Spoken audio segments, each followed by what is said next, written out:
will be still an instant and go home.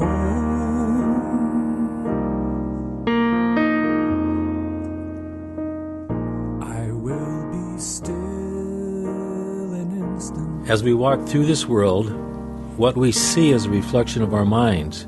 And I ask for help to see not through my eyes darkly, but through a mirror brightly. This is Ray Comeau. Thank you for listening.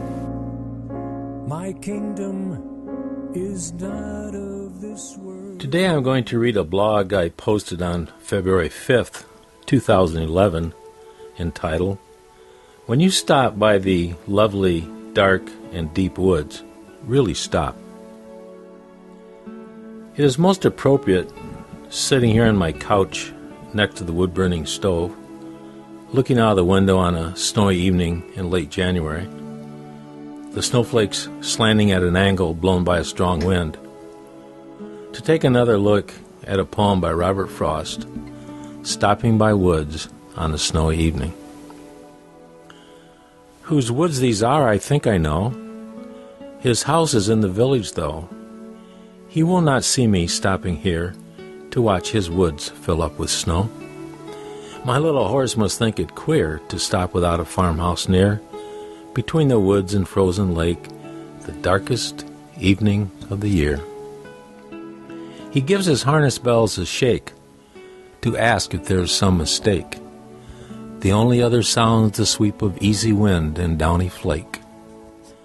The woods are lovely, dark and deep, but I have promises to keep, and miles to go before I sleep, and miles to go before I sleep. Sitting here, it is easy to be lulled into the peace of mind while reading this poem. Frost is a master poet. Look at his internal rhyming, that is a perfect blend of sound and sense, almost hypnotically lulling your senses. The only other sounds the sweep of easy wind and downy flake. Here's the internal rhyme of sound and downy and sweep and easy, and the rhyming of flake with shake and mistake. As far as the overall rhyme scheme in the first stanza, we have no, though, snow. And here is picked up in the next stanza, queer, near, year. And then lake in the third, shake, mistake, flake. And finally sweep is picked up in the fourth, deep, keep, sleep, and sleep. In addition, with all this going on, Frost casts his poem in iambic tetrameter, meaning each line has 4 sets of iambs, a slack stress cadence. And I'm going to exaggerate that. He gives his harness bells a shake to ask if there is some mistake. The only other sounds the sweep of easy wind and downy flake. Last night I woke up in the middle of the night thinking about this post, and I tried to go back to sleep focusing on my breathing. And then I got real excited because I discovered that our breathing is iambic. That is, breathe in, breathe out. In, out. In, out. In, out. In, out. In, out. No wonder Frost lulls us into an easy state of mind with his masterful blend of rhythm and rhyming and sound and sense. And now I want you to listen to this poem again, hearing how Frost masterfully blends together all the elements. Whose woods these are, I think I know. His house is in the village, though. He will not see me stopping here to watch his woods fill up with snow. My little horse must think it queer to stop without a farmhouse near, between the woods and frozen lake, the darkest evening of the year. He gives his harness bells a shake to ask if there's some mistake. The only other sound's the sweep of easy wind and downy flake. The woods are lovely, dark, and deep, but I have promises to keep, and miles to go before I sleep, and miles to go before I sleep.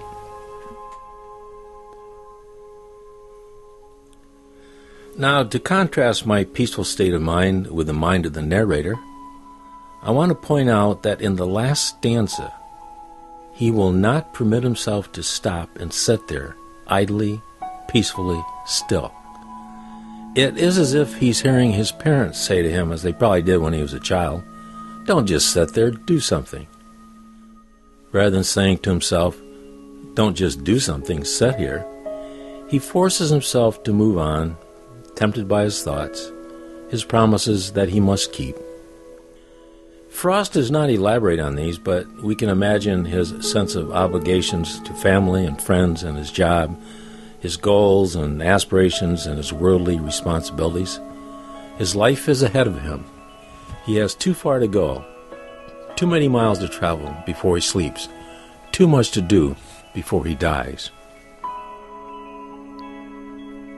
But in truth, we know that there is only this moment. There's only now. What is pushing him along on his journey can only be his thoughts. In today's lesson in A Course in Miracles, Lesson 34, I could see peace instead of this. Jesus speaks directly to this fact, that only our thoughts are the problem. Here's the sentence that captures exactly what I'm doing right now. As my thoughts arise and fall, sitting here on the couch, watching the snowflakes fall. Note them all casually, repeating the idea for today slowly. I could see peace instead of this, as you watch them arise in your mind, and let each one go to be replaced by the next. It is always a matter of becoming aware of your thoughts and then letting them go, releasing them, forgiving them, so that you can experience your natural, still peace of mind. In the lesson a few sentences later, Jesus uses the word temptation, referring to your thoughts. The purpose of these exercises is to protect yourself from temptation throughout the day. My thoughts tempt me to turn from my peaceful state to face my troubled world that I have made up with my thought images. And it is only by standing here in my certainty that I can see peace instead of this thought or that temptation. In fact, sitting here on my couch, I find myself rewriting the last stanza with apologies to Frost. The woods are filling with snow, deep. I sit here, still, almost asleep. I have no promises to keep. I have no promises to keep.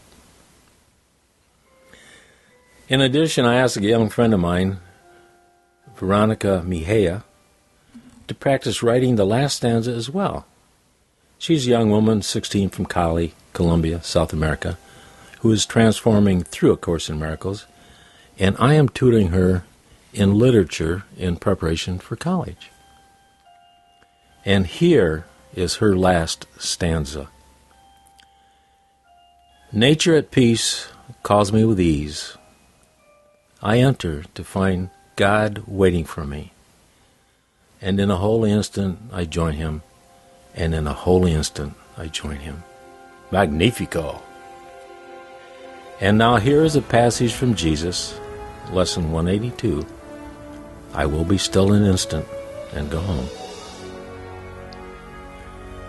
When you are still an instant, when the world recedes from you, when valueless ideas cease to have value in your restless mind, then will you hear his voice. So poignantly he calls to you that you will not resist him longer. In that instant, he will take you to his home, and you will stay with him in perfect stillness, silent and at peace, beyond all words, untouched by fear and doubt, sublimely certain that you are at home. And now, if you would like a respite from your worldly promises, I invite you to take a moment to listen to my friend Doug play the piano and sing his song inspired by Lesson 182, I will be still an instant and go home.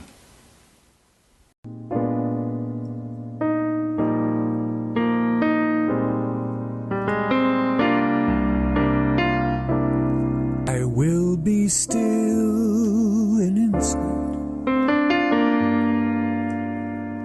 and go home.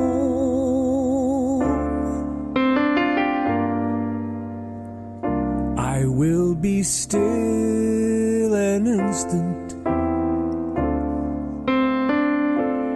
and go home.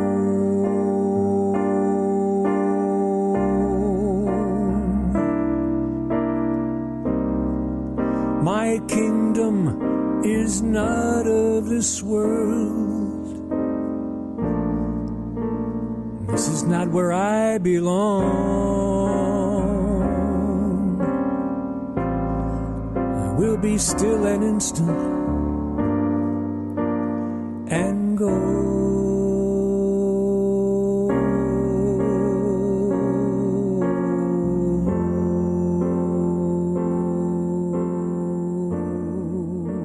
Since my kingdom is not of this world, I walk through this world of form, asking for help to be informed by the formless love of God.